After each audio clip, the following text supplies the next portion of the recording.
Bill जो लाया नरेंद्र मोदी तुरंत भागे। जिस संसद में कानून बनते हैं वहीं पर अगर सवाल उठने लगे कि सरकार खुद अपने सबसे बड़े फैसले से पीछे हट रही है तो समझ लीजिए मामला सिर्फ अब राजनीतिक नहीं बल्कि साख पर आ चुका है।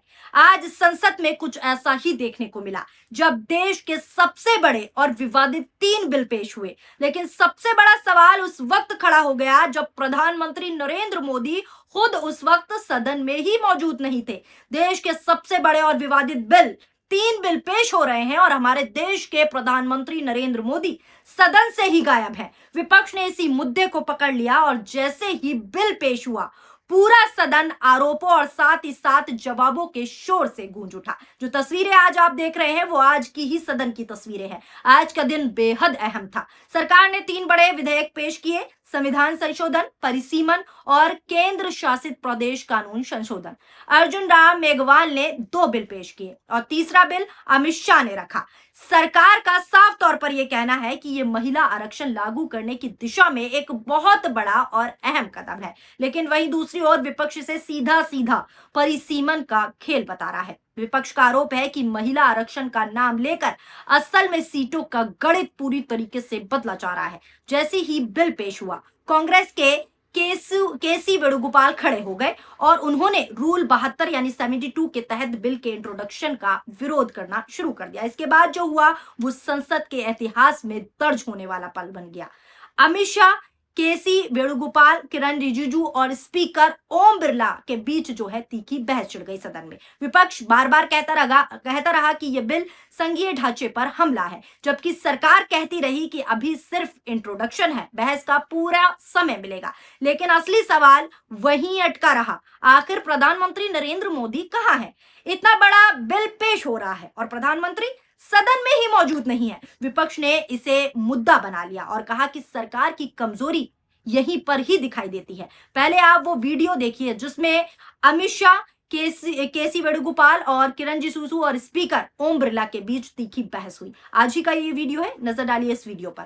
Sir, as per the rules of procedure 72, I rise here to object the bill introduced by mister Meghwal ji and Mr. Shaji. Sir, this actually is a fundamental, it bill is completely a fundamental attack on Indian federal structure, sir. So what exactly the intention of the introduction of the bill? This is what the entire country is now watching. Last 2023, Lok Sabha and Rajya Sabha, the Parliament passed a bill ensuring 33% women reservation in the Parliament and Vidhan Sabha. Sir, that point of time itself, Leader of Opposition Rahul Gandhi from here, Leader of Opposition of other house, Mr. Mallikarjuna Kharge ji, and former CPP chairperson Sonia Gandhi ji, and all other opposition leaders completely asked the government, yes, this women reservation has to be enforced in 2024. Venugopal जी, वेणुगोपाल जी, एक minute सुनिए।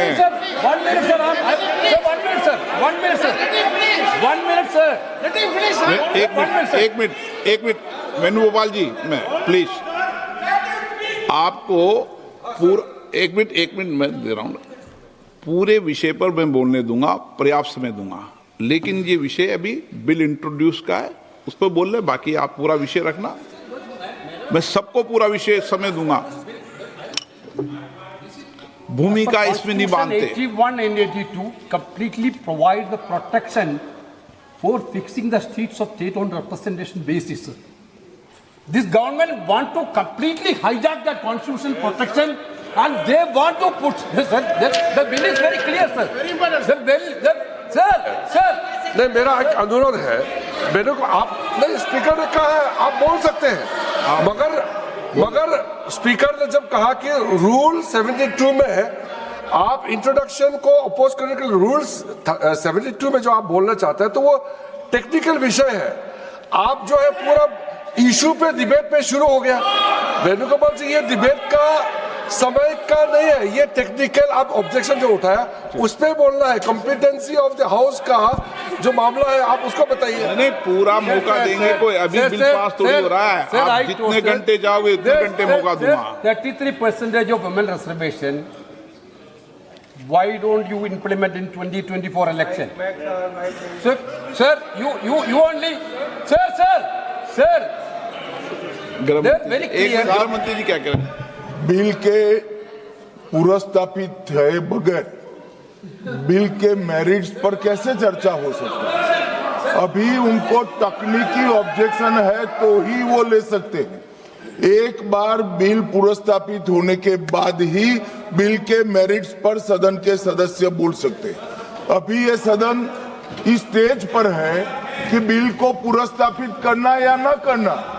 तो bill को पुरस्तापित करने के लिए technical objection ही rule 72 में वो ले सकते हैं।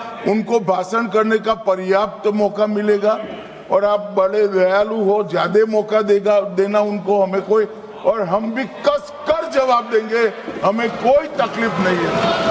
परंतु अभी जो रूल्स है वो रूल से है कि वो तकनीकी ऑब्जेक्शन ही ले सकते हैं, बिल के मेरिट्स पर नहीं बता सकते। Sir, what is the procedure of the house, sir? Sir, you तो honorable speaker, प्रोसीजर sir. सुनना चाहते हैं? Well, sir, you allow me to speak. नहीं, You allow me to speak. Allow कर दिया। Minister can reply final. इनका Minister माननीय can गृह मंत्री जी reply. का बिल लिस्ट मैंने मौका दिया उनको। Why Amit Shah ji interfering minute? He can reply, sir. What is there, sir? No, You no. can reply. You can reply. Sir, my point is very clear. Sir, this No, bill, Mike. चालू है, mic चालू है। आपका ही बंद होता है, इनका बंद नहीं होता। Mike is not watching. Mic चालू है।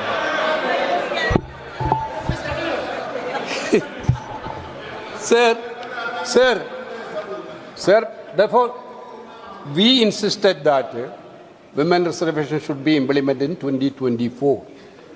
You brought a bill that women reservation will be implemented after the census and census after delimitation. Venugopal ji, This is by the government only, not from opposition. Now you are telling delimitation census is not possible before 2029. Therefore, you have a better example in Assam. You have a better example in Jammu Kashmir. How you completely done the delimitation exercise? Every entire country know that. You Venugopal want ji. to centralize that Venugopal delimitation ji, now आपको national. Sir, my कितना point समय is that, sir, आप this is senior against member the. हैं। This is against. Sir, you.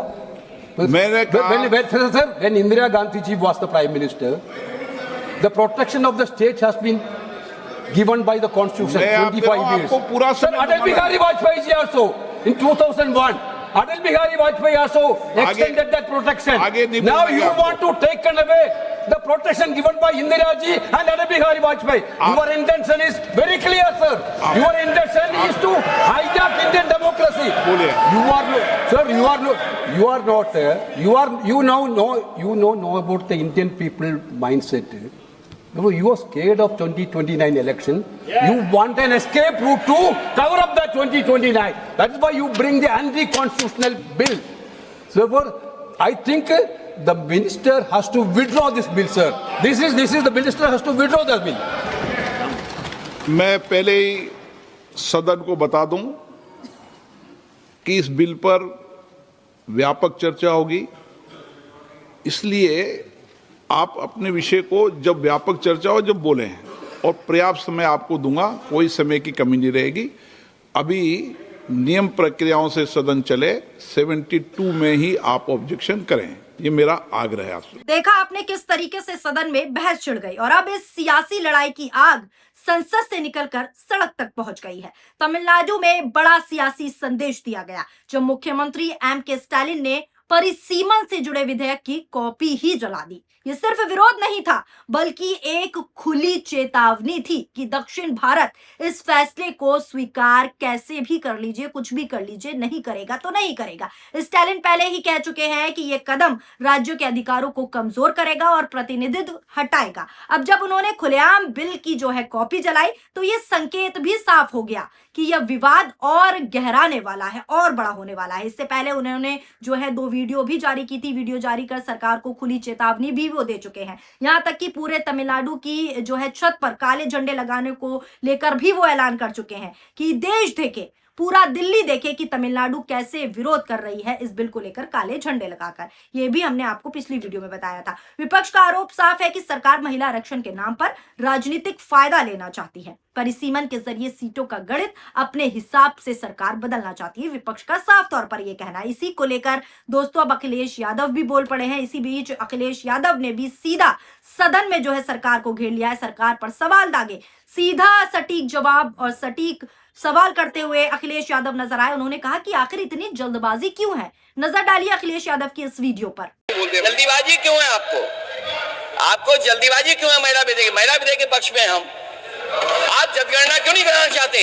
ये अध्यक्ष महोदय, आप census ये इसलिए नहीं करना चाहते हैं कि जैसे ही जनगणना होगी हम सब लोग जाति गणना मांगेंगे, जाति गणना होगी तो हम आरक्षण मांगेंगे, इसीलिए आप लोग धोखा दे करके आना चाहते हैं। इसके अलावा एक और वीडियो आपको अखिलेश यादव का दिखाते हैं, जिसमें वो सदन के बाहर निकलकर आकर जो कुछ भी कह रहे हैं उसे भी सुन लीजिए। वो कह रहे हैं कि जब आंकड़ा सही नहीं होगा तो हम आरक्षण कैसे सही देंगे। इस वीडियो पर भी एक बार नजर डालिए। जनगणना होगी तो जाति गणना मांगी जाएगी, जाति गणना होगी तो सही आंकड़े आएंगे। अगर हम 1/3 बोल रहे हैं, 33% बोल रहे हैं, तो ये आंकड़े का सवाल है ना। तो आंकड़ा कैसे सही होगा? लेकिन आंकड़ा सही नहीं होगा तो हम आरक्षण कैसे सही बताएंगे?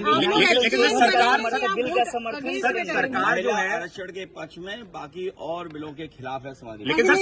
अब जरा दोस्तों आपको आंकड़ों का खेल समझा देते हैं, क्योंकि असल कहानी यही छिपी है। लोकसभा में कुल 543 यानी कि 543 सीटें हैं। अगर संविधान संशोधन पास करने के लिए करीब जो है 362 यानी 372 वोट चाहिए, लेकिन एनडीए के पास अभी करीब 292 या फिर 293 सांसद है, यानी सीधे सीधे करीब 68 से 70 वोटों की कमी है।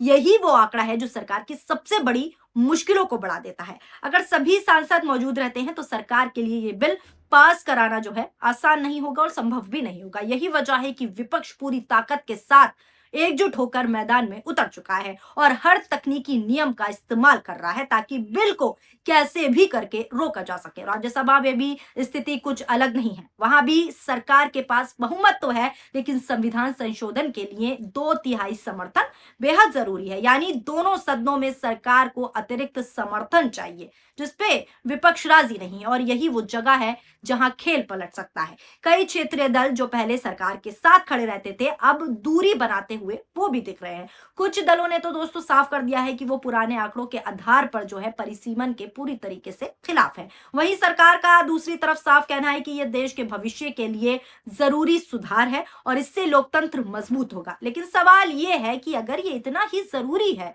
इतना ही इंपॉर्टेंट है, तो प्रधानमंत्री नरेंद्र मोदी खुद उस वक्त सदन में क्यों नहीं पहुंचे जब इसे पेश किया जा रहा था? अगर इतना ही जरूरी है तो अब नजर जो है अगले कुछ दिनों पर है कि सरकार 68 सीटें जो हैं 68 सीटें जो है उसका अंतर भर पाएगी। क्या विपक्ष की एकजुटता टूटेगी या फिर यह बिल सरकार के लिए सबसे बड़ा राजनीतिक संकट बन जाएगा? क्योंकि अगर यह बिल पास नहीं होता है तो ये सिर्फ एक विधेयक की हार नहीं होगी, बल्कि सरकार की रणनीति पर बड़ा सवाल जो है खड़ा हो जाएगा, बड़ा सवाल उत्पन्न हो जाएगा।